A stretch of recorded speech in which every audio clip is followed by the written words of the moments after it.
55편 1절부터 4절을 제가 읽겠습니다. 하나님, 시온에서 주님을 찬양하니 마땅한 일이니 우리가 주님께 한 서원을 지키렵니다. 우리의 기도를 들으시는 주님, 육신을 가진 사람이면 누구나 주님께로 나옵니다. 저마다 지은 죄 감당하기에 너무 어려울 때 오직 주님만이 그 죄를 용서하여 주십니다. 주님께서 택하시고 가까이 오게 하시어 주님의 뜰에 머물게 하신 그 사람은 복이 있는 사람입니다. 그러므로 우리는 주님의 집, 주님의 거룩한 성전에서 온갖 좋은 복으로 만족하렵니다. 지난번에 이 시편은 신앙 고백이다라고 말씀을 드렸죠. 그래서 시인들이 시편 안에 자신들의 신앙을 고백해 왔습니다. 그것이 가득 차있죠. 그들의 고백을 이렇게 크게 묶으면 4가지 형태의 고백이었어요. 일주일 전 이야기죠. 기억을 좀 더듬어 보셔서 뭐라고 고백해요? 우리 주님을 첫 번째는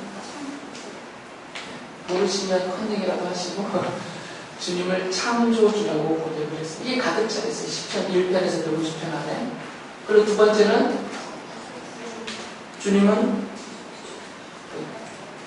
구원자. 이 구원자라는 것은 죄 문제뿐만 아니라 죄에서도 구원하시고 재난에서도 구원하시고 고난에서도 구원하시고 전쟁과 원수로부터도 구원하시는 그 구원자라고 고백을 합니다. 그리고 세 번째는 죄를 용서해 주시는, 그래서 줄여서 3글자로 구속주라고 얘기했습니다. 그리고 마지막 4번째는 그 언약을 지키시는 신실하신 주님, 그래서 언약의 주라고 얘기했습니다. 이런 4가지의 고백이 시편 안에 가득 차 있습니다. 그런데 여러분이 시편을 1편부터 150편까지 읽어보시면 그 시편마다 부제가 달려있어요. 그 시편의 이렇게 위에 나중에 이 성경책을 후대 사람들이 또 스터디 바이블로 만든 분들이 그 만약에 시편 3편이다 그러면 그 3편에서 핵심되는 내용을 제목으로 붙여놨거든요. 그거 말고 맨 있는 작은 글씨로 써놓은 제목 말고요. 그건 그냥 사람들이 막 붙여놓은 거, 후대 사람들이. 그것 말고 그 바로 밑에 보면 괄호가 쳐있는 글들이 있어요. 괄호. 그 괄호 안에 들어가 있는 것들은 본래 시편을 편집할 때 써놨던 내용이에요. 그 부제라고 하거든요. 그래서 그 시편의 부제들을 보면 거의 대부분 뭐라고 써 있을까요? 누구누구의 노래라고 써 있어요. 누구누구의 노래. 그리고 나머지는 누구누구의 시 또는 누구누구의 기도 이렇게 써 있어요. 그러니까 시편은 1편부터 150편까지 1편, 2편은 시편 전체에 대한 서론이니까 그렇다 치고 그 외에 나머지 부제가 없는 뒷부분에 시편 뒷부분에 부제가 없는 것은 아예 할렐루야 시라고 해가지고 완전히 찬양하는 내용으로 가득 차기 때문에 이 시편은 전부 다가 한 편 예외 없이 전부 다가 하나님을 찬양하고 하나님을 예배할 때 노래로 불러줬던 그런 찬양이에요. 전부 다. 노래라고 생각하시면 돼요. 그래서 내용은 다양합니다. 시편의 150편의 그 내용은 다양하지만 그 다양한 내용이 형식이 있어서는 다 노래 형태로 되어 있어요. 그래서 전통적으로 유대인들은 이 시편 찬양을 하며 하나님을 예배했죠. 그래서 지금도 유대인들은 시편 찬양만 씁니다. 시편 찬양을 쓰고 종교개혁 시대 때에도 초대교회에서도 물론 시편 찬양을 했고요. 시와 찬미와 신령한 노래가 시편 찬양이에요. 그렇게 찬양을 해서 하나님 앞에 예배할 때. 그리고 이제 중세시대를 거치면서 소위 말하는 복음성가들 또는 우리가 찬송가라고 부르는 후대인들이 만든 노래들이 있어요. 예배 때 이것을 많이 불렀거든요. 근데 그 내용과 형식이 하나님을 찬양하는 데 어울리지 않는 것들이 많이 있습니다. 그래서 16세기에 종교개혁이 이루어지면서 종교개혁자들은 로마 카톨릭에서 불렀던 그런 찬양들을 거의 다 버리고 시편 찬양을 불렀어요. 시편만을 가지고.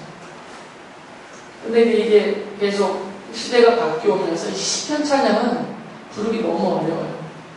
오늘도 우리가 새 찬양을 부를 때 막 박자도 틀리고 음정도 틀리고 막 그랬잖아요. 어렵거든요. 근데 시편 찬양은 이렇게 비트가 빨라서 어려운 게 아니라 너무 단조로워서 더 어려워요. 멜로디가 너무 단조롭고 길고 그래서 부르기가 참 어려워요. 그래서 지금 이제 19세기, 20세기 들어오면서 세워진 교회들은 시편 찬양을 거의 안 읽어냈어요.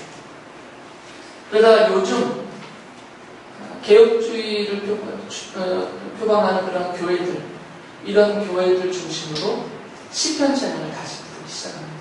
예배 중에. 그러니까 시편 자체는 구약의 하나님의 백성들도 하나님을 예배할 때 찬양으로 써졌고요. 그리고 초대교회도 당연히 그 전통을 이어받았고 또 종교개혁 시대의 종교개혁자들도 시편 찬양을 항상 하나님 앞에 예배할 때 사용했던 거죠. 그래서 시편은 찬양의 성격이 있습니다. 하나님을 예배할 때 불렀던 노래로서 찬양이다라고 이렇게 말할 수가 있어요. 그래서 시인들은 본래부터 이 시인들은 이 150편의 시를 기록한 이 시인들은 본래부터 그들의 신분이 어떤 신분이었냐면 공통된 게 있어요. 바로 예배자이죠. 다윗도 그가 사회적으로는 왕이라는 직이 있었지만 하나님 앞에서는 늘 예배자로서 하나님 앞에 서 있었어요. 뭐 고라 자손이라든지 아삽이라든지 이런 사람들은 더 말할 것 없습니다. 이 사람들은 아예 찬양을 지휘하고 이끌었던 분들이기 때문에 그러니까 이 시편 150편을 기록한 이 시인들은 공통되게 항상 하나님 앞에서 사람을 대하는 하나님 앞에서는 늘 하나님을 예배하는 예배자의 자세에 있었습니다. 그리고 그 예배자의 자세에서 이 시들을 썼어요. 성령의 사로잡힘 안에서. 그래서 이들이 이런 고백을 많이 하는데 그 중에 하나를 보면 시편 22편 22절을 보면 다윗이 하는 말이죠. 주님의 이름을 나의 백성에게 전하고 예배드리는 회중 한가운데서 주님을 찬양하렵니다. 라고 합니다. 그러니까 지금 이 다윗은 자기 스스로도 예배자로서 예배하는 무리들 한가운데 같이 예배하고 있다는 거죠.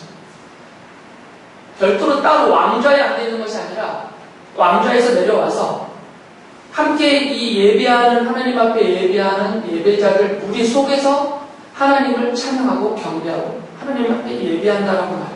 자기가 예배자라는 거죠. 왜 이들이 다 예배자였냐면 이건 시인들뿐만 아니라 이 시인들이 포함되어 있는 이스라엘 사람들 전체가 하나님을 섬기는 백성으로 하나님의 택함을 받았기 때문에 출애굽기 22장 31절에 보면 하나님께서 이렇게 말씀하셨어요. 너희는 나를 섬기는 거룩한 백성이다. 그러니까 이스라엘 사람들을 하나님이 선택을 하시고 그들을 이집트의 노예살이에서 해방시켜서 지금 약속하신 팔레스타인 땅을 기업으로 얻으러 가고 있는 중인데 그렇게 하나님이 선택하고 불러내셔서 구속하고 구원하신 이 이스라엘 사람들을 향해서 너희는 나를 섬기게 하기 위해서라는 뜻이야.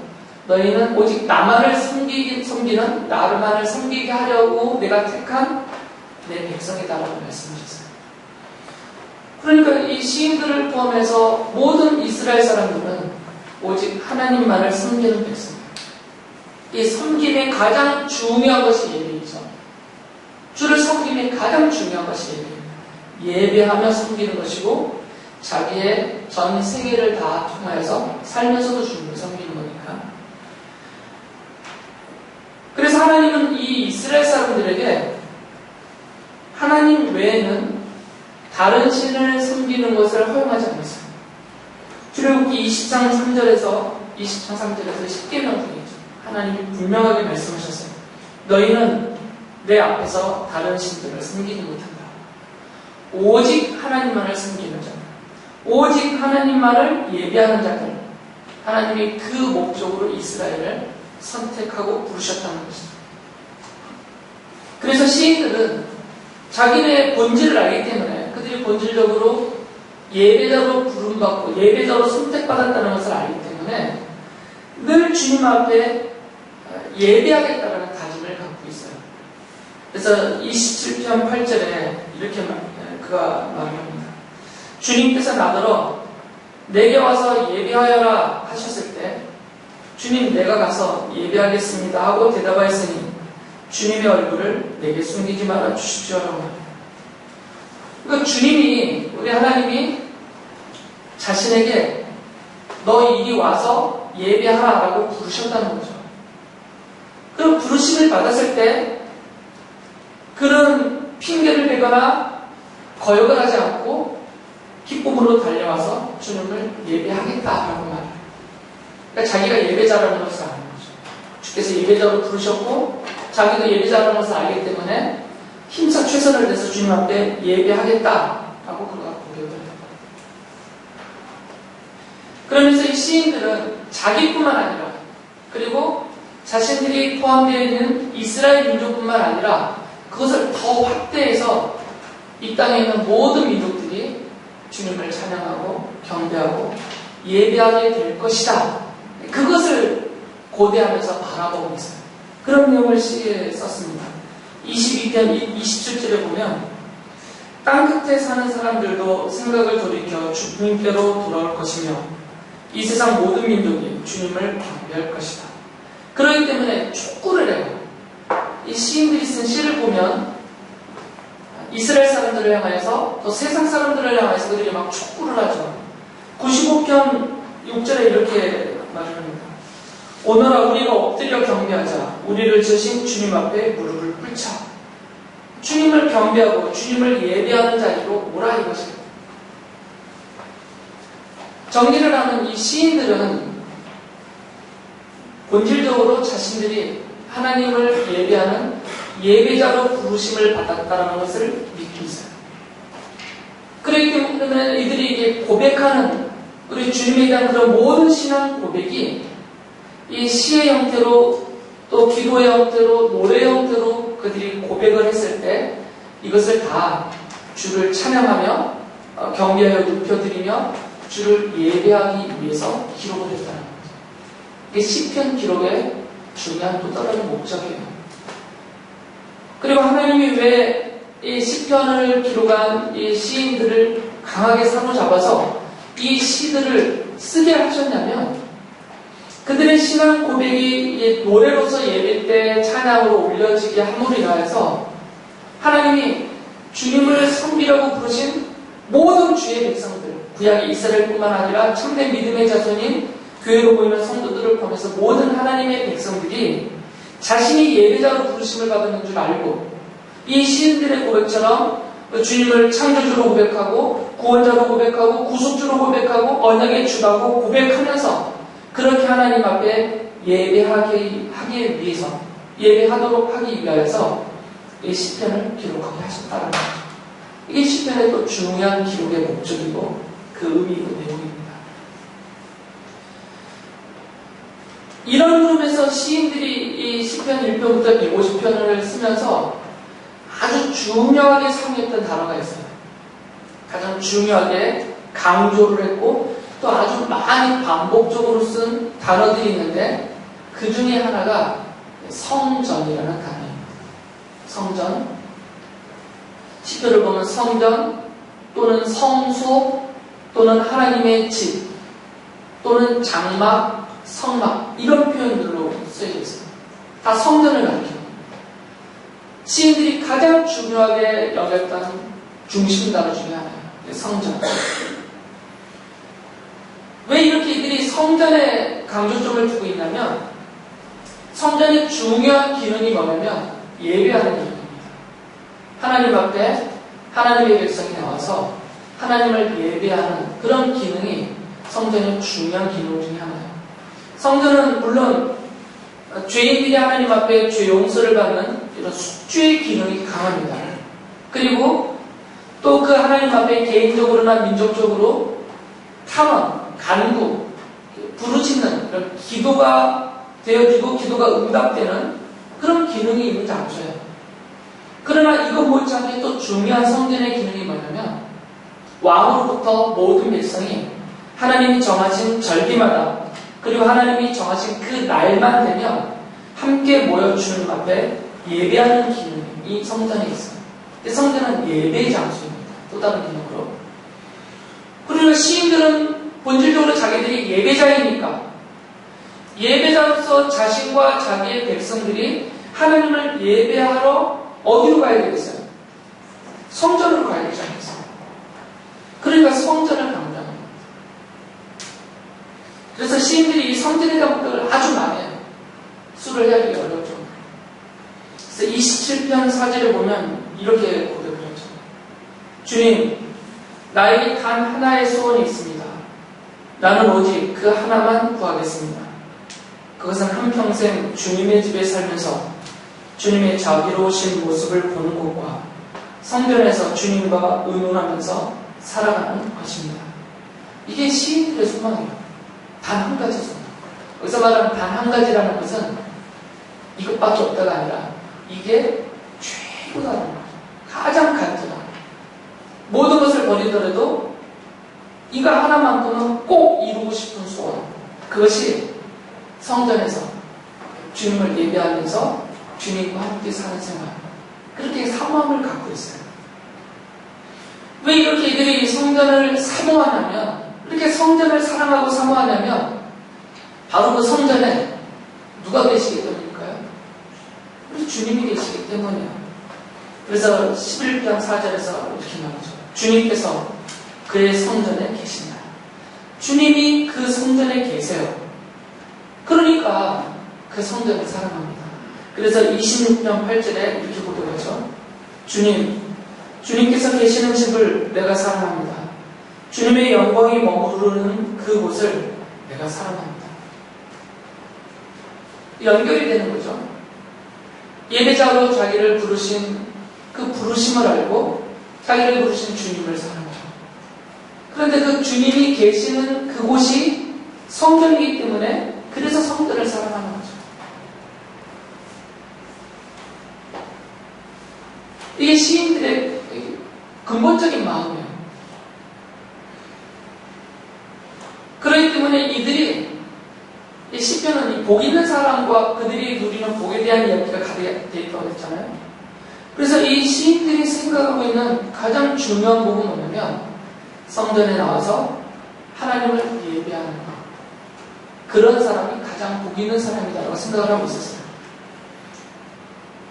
그래서 65편 4절에서 이렇게 말을 드렸지만 주님께서 택하시고 가까이 오게 하시어 주님의 뜰에 머물게 하신 그 사람은 복이 있는 사람입니다. 그러므로 우리는 주님의 집, 주님의 거룩한 성전에서 온갖 좋은 복으로 만족하렵니다. 시인들은 스스로 이렇게 생각하고 있는 거죠. 성전에 부름받아서 허락을 받고 들어와 있는 자가 그리고 그 성전에서 하나님을 예배하는 사람이 진짜 복 있는 사람이다. 그리고 하나님이 약속하신 복을 그곳에서 풍성히 누리게 될 것이다. 이런 믿음을 고백하고 있어요. 그러면서 더 나아가서는 이거 외에는 내가 성전에 거하면서 주님을 예배하면서 주님이 베푸시는 복을 누리면서 하는 이것 외에는 세상에 다른 그 어떤 것도 좋은 것이 없다라고 말해요.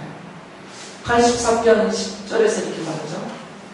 주님의 집 뜰 안에서 지내는 하루가 다른 곳에서 지내는 첫날보다 낫기에 악인의 장막에서 살기보다는 하나님의 집 문지기를 있는 것이 더 좋습니다. 비교가 안 된다는 거죠. 아주 배부르고 떵떵대고 살 수 있는 그 집 또는 그 장막에서 첫날을 누리는 것보다 단 하루라도 주님의 집 안에서 그것이 안 된다면 주님의 집을 지키는 문지기로만 있어도 나는 좋다. 비교가 안 된다는 거죠. 성전에 와서 하나님을 예배하고 그리고 하나님이 약속하신 복을 거기서 누리고 사는 것이 이것보다 더 좋은 것은 세상에 없다는 거죠.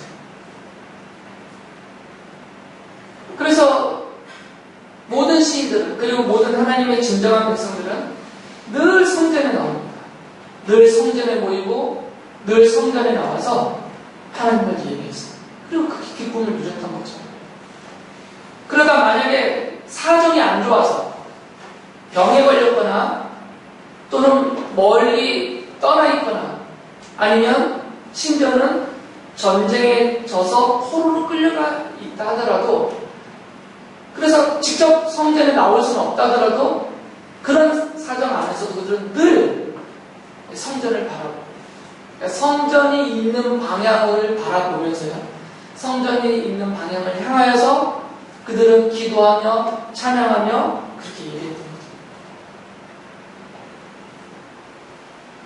거죠. 138편 2절에 그런 분들이 이렇게 고백을 했어요. 내가 주님의 성전을 바라보면서 경배하고 주님의 인자하심과 주님의 진실하심을 생각하면서 주님의 이름에 감사를 드립니다. 성전을 바라보면서 성전의 방향을 향하여서 그렇게 예배했다는 거죠. 왜 이렇게 성전 예배를 중요하게 생각했냐면, 이 성전 예배를 통하여서 하나님이 베푸시는 것들이 많이 있어요. 그 당시에 이들이 성전을 향하여서 또는 성전에 나와서 하나님을 예배하고 하나님 앞에 기도하며 그렇게 하나님을 높일 때 그 자체 안에서 하나님이 베풀어 주시는 그 약속이 있다는 거죠. 그것을 믿고 있어요. 그래서 18편 6절에 이런 고백들을 하죠. 내가 고통 가운데서 주님께 부르짖고 나의 하나님을 바라보면서 살려달라고 부르시었더니 주님께서 그의 성전에서 나의 간구를 들으셨다. 주님께 부르짖는 나의 부르짖음이 주님의 귀에 닿아라.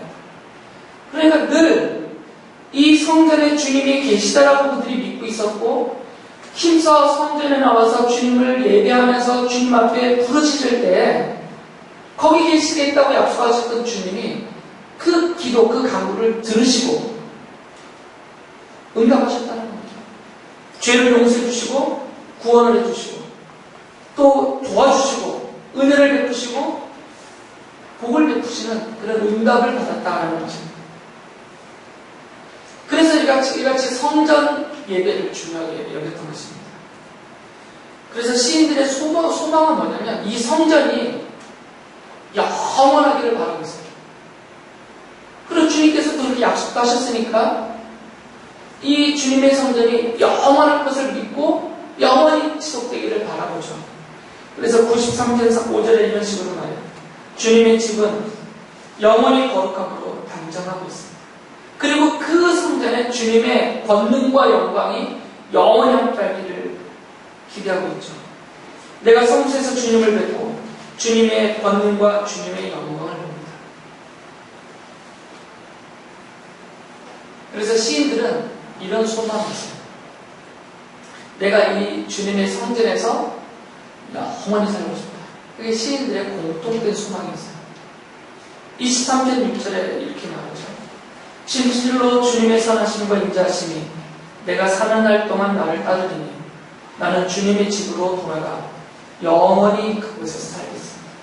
이 시인들의 간절한 소망입니다. 주님의 집에서, 성전에서 영원히 살고 싶다. 그곳에서 영원히 주님만을 예배하고 또 주님께서 약속하신 은혜와 복을 받고 누리며 사는 참으로 복 있는 사람으로 영원히 살고 싶다.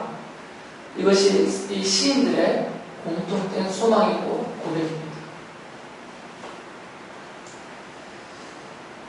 물론 이쯤에서 그럼 우리는 어떻게 했냐라고 이렇게 질문할 수도 있고 다시 되새겨볼 수도 있지만, 그러나 여기서 멈추지 말고 좀 더 나가서 생각해야 돼요.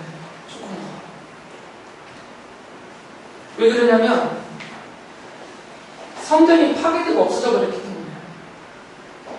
지금도 그 성전이, 예루살렘에 세워졌던 성전이 지금도 건재하다면 이런 흐름은 계속 지속될 수 있는데 성전이 파괴되고 없어져 버렸죠. 아예.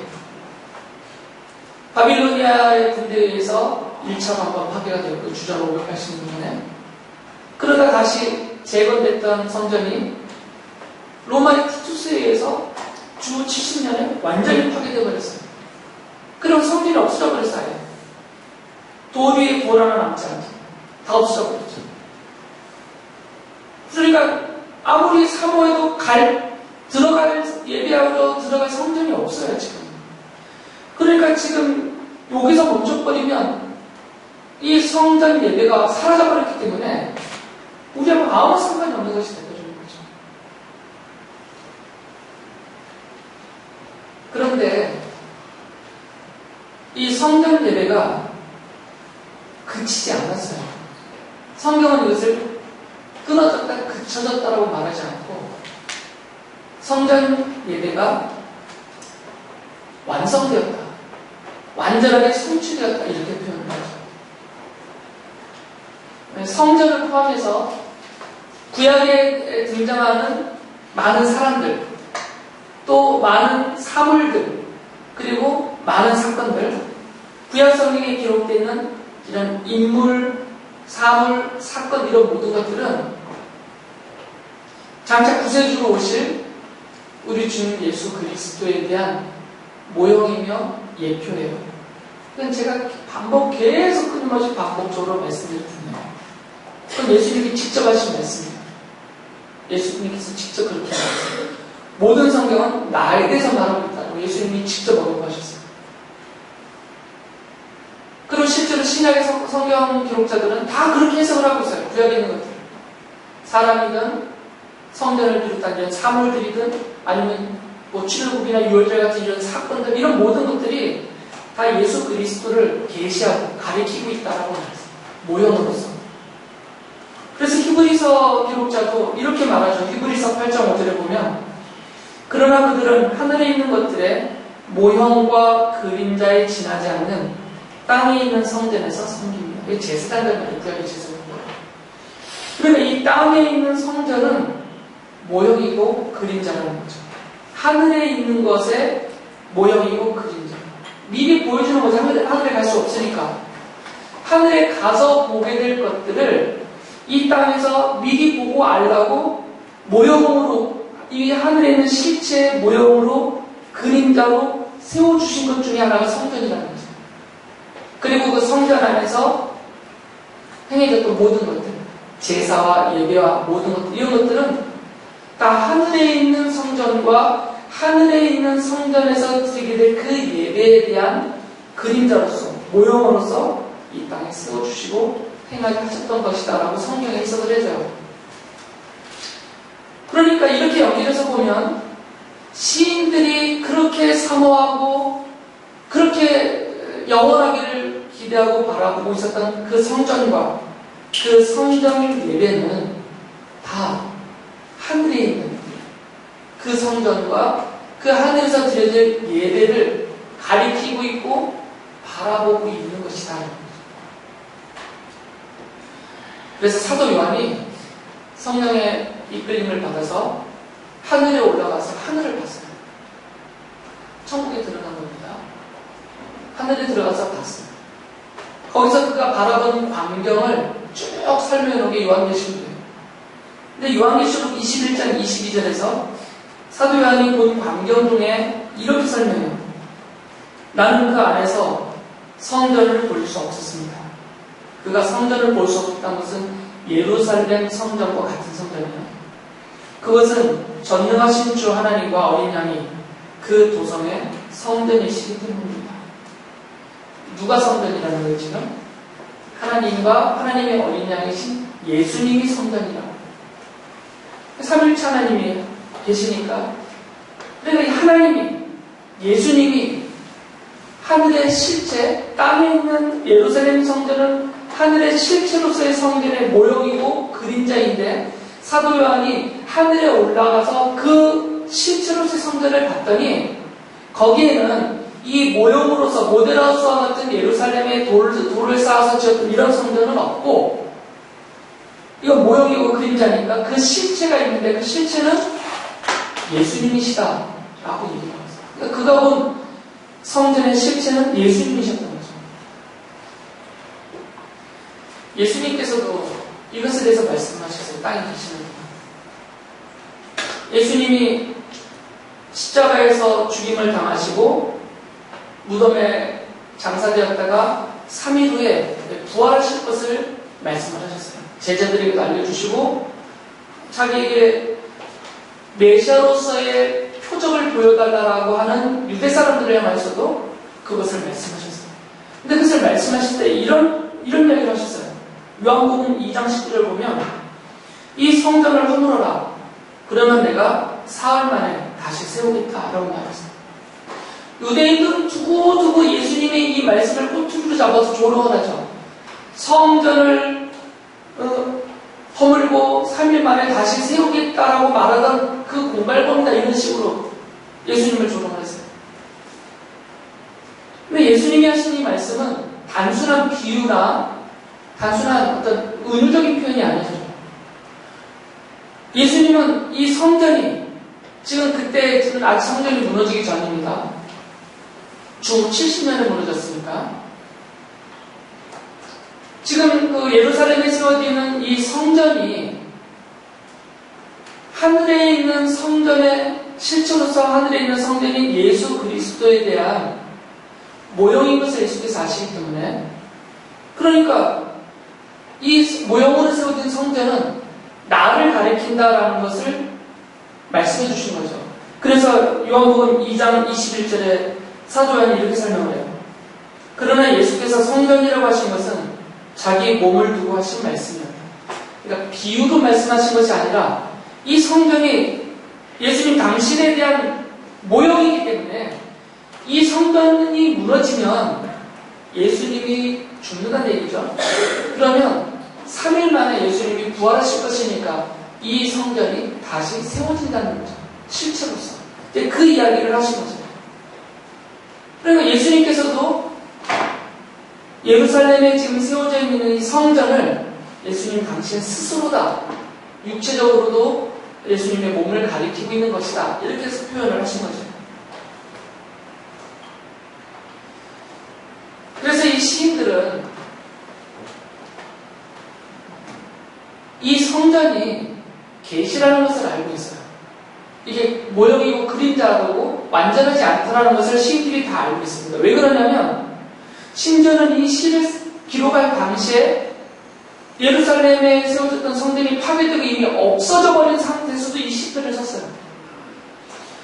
말씀드린 대로 주전 586년에 바빌로니아의 느부갓네살이 대군을 끌고 와서 이 유대 땅을 점령하면서 예루살렘 성전을 완전히 파괴시켰거든요. 그리고 많은 유대 사람들을 포로로 바빌로니아 땅으로 끌고 갔죠.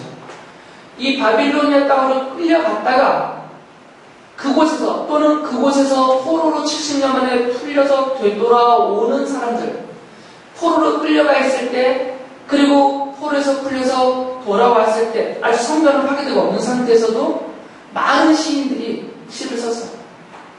그들이 쓴 시 중에 그 파괴된 중에서도 성전을 바라보면서 생각하면서 그들이 시를 썼단 말이죠. 그 중에 하나를 보면 102편 16절에 이렇게 말하죠. 주님께서 시온을 다시 세우시고 그 영광 가운데 나타나실 것이기 때문입니다. 지금은 다 파괴되어 있어요.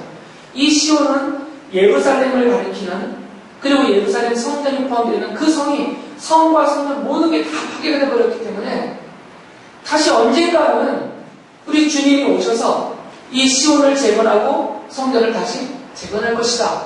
그런 기대를 갖고 있는 거죠. 그래서 그때가 언제냐면 누군가 오시는데 그분을 구세주라고 부르죠.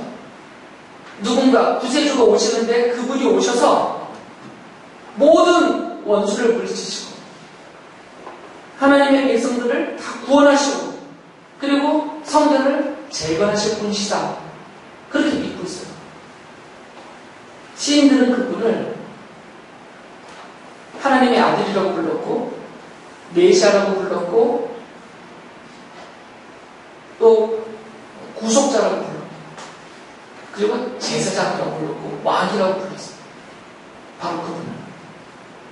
시편 2편이 그 얘기를 하고 있잖아요. 그리고 나머지 시들이 그것에 대한 설명을 하고 있어요. 비록 성전이 파괴됐더라도 이 성전은 모형이고 그림자이니까 그 성전이 가리키고 있는 실체로서 구세주가 오실 것인데 그 구세주는 하나님의 아들이시고 메시아이시고 하나님의 왕이시고 그리고 거룩한 영원한 제사장으로 오시는 그 구세주가 이 땅에 오셔서 하나님의 나라를 세우실 것이고 하나님의 백성을 다시 모으실 것이고 이들을 완전한 죄 용서로 의기가 여김을 받게 해주실 것이고 하나님 앞에 온전하고 완전한 예배가 드려질 성전을 세워주실 것이다. 이렇게 믿고 있었다는 거죠. 구체적으로 그것이 어떤 식으로 성취가 될 것인가는 아직 모르지만 그 약속을 믿고 있는 것이죠. 시인들은.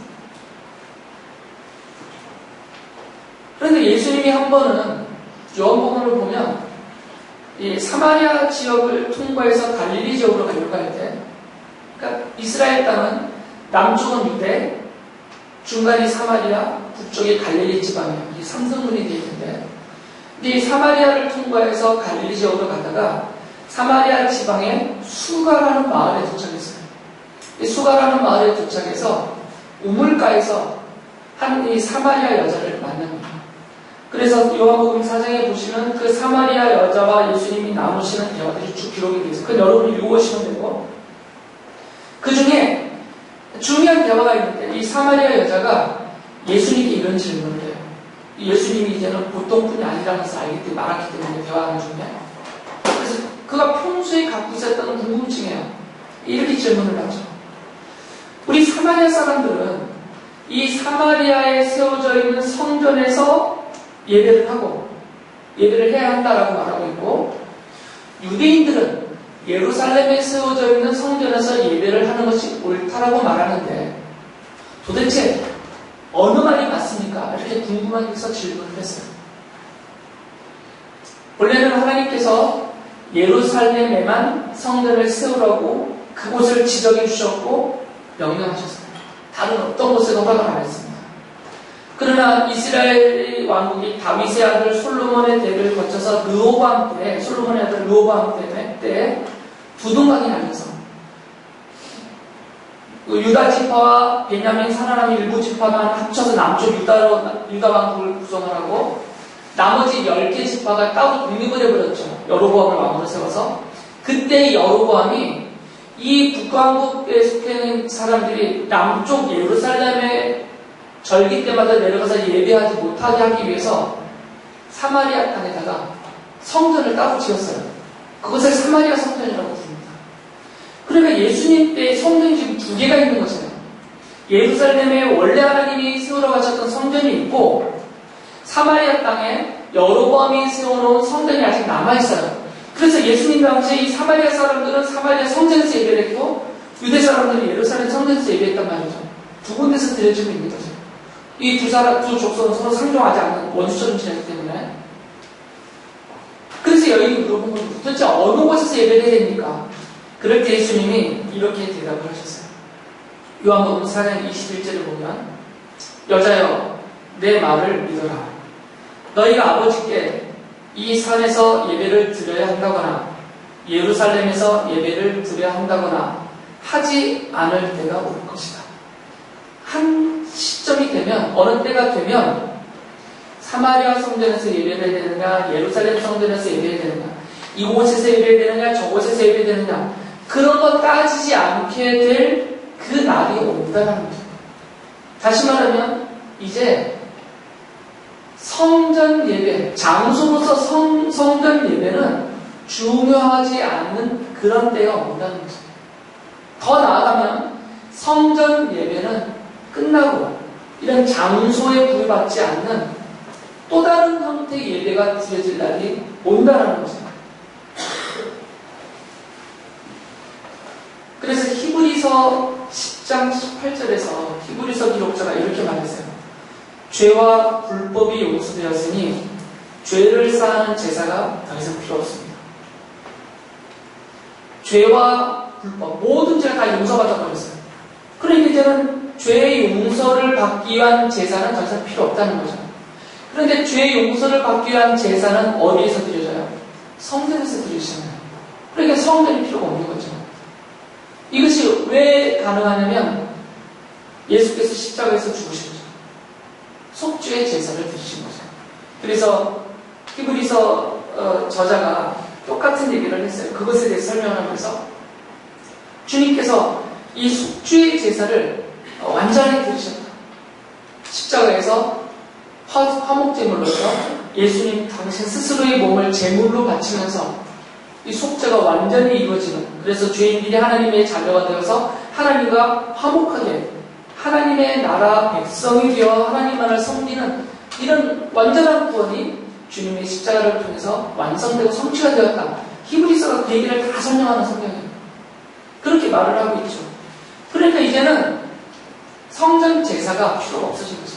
성전 자체가 필요 없어졌습니다. 그래서 하나님을 예배하던 방법, 하나님을 예배하던 장소, 또 하나님을 예배하던 시간, 이런 모든 것들이 더 이상 이렇게 규격화되어 얽매이지 않고 다 자유롭게 풀려났다는 거죠. 그래서 장소적으로도 이제는 예루살렘 땅이라는 그 한 지역에 고정된 성전이 예배 장소로 규정되지 않습니다. 어느 곳에서나 예배할 수 있어요. 방법적으로도 예전에는 제사며 성전 예배 형식을 통하여서만 하나님을 예배했는데 이제는 그럴 필요가 없어요. 자유롭게 하나님을 마음껏 자유롭게 자기의 상황에 맞게 그렇게 예배할 수 있습니다. 방법적으로도. 이제는 믿음으로만 예배할 수 있어요. 시간적으로도 상관없습니다. 구약시대에는 딱 정해진 날이 있어요. 절기들이. 그때 하나님을 예배해야 돼요.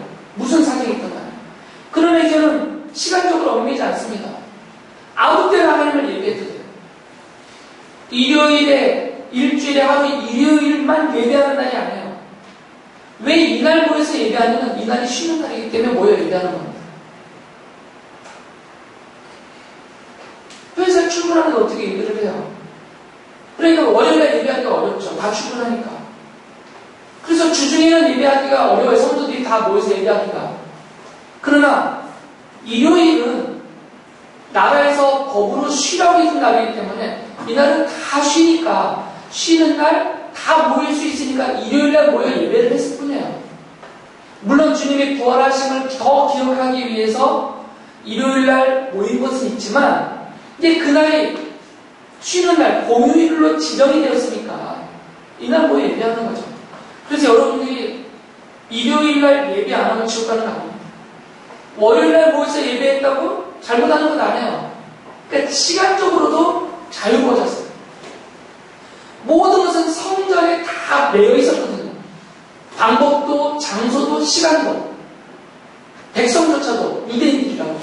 그러나 이제는 이것은 모형이었고 이 성전의 실제이신 예수님께서 이 땅에 오셔서 완전한 제사, 완전한 구원, 완전한 죄 용서를 다 성취해 놓으셨고 이제는 본래 하나님의 자리에 하늘로 다시 올라가셨어요.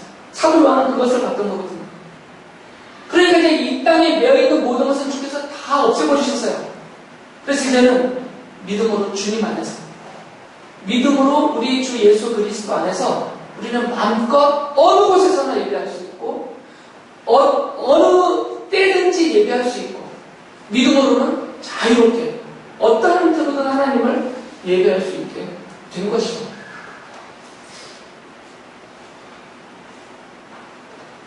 그래서 이제 하나님이 찾으시는 그 예배자의 조건이 바뀌었어요. 성전 예배가 드려졌을 때는 하나님이 요구하시던 조건들이 있었어요. 성전 예배를 드리기 위해서는. 엄격한 조건들이 있었어요. 유대인들만 들어갈 수 있었어요. 이방인들은 못 들어가죠. 성전에. 유대인들만 들어갈 수 있어요. 성전들을 못 밟아요. 이방인들은. 유대인들만 들어갈 수 있어요. 그리고 하나님이 날짜를 정해줬어요. 그 날짜를 정해준 그 날에만 들어갈 수 있어요. 이런 틀들이 많이 있죠. 거기 들어갈 때는 꼭 제물을 잡아서 바치며 속죄의 제사를 드린 다음에 예배할 수 있었어요.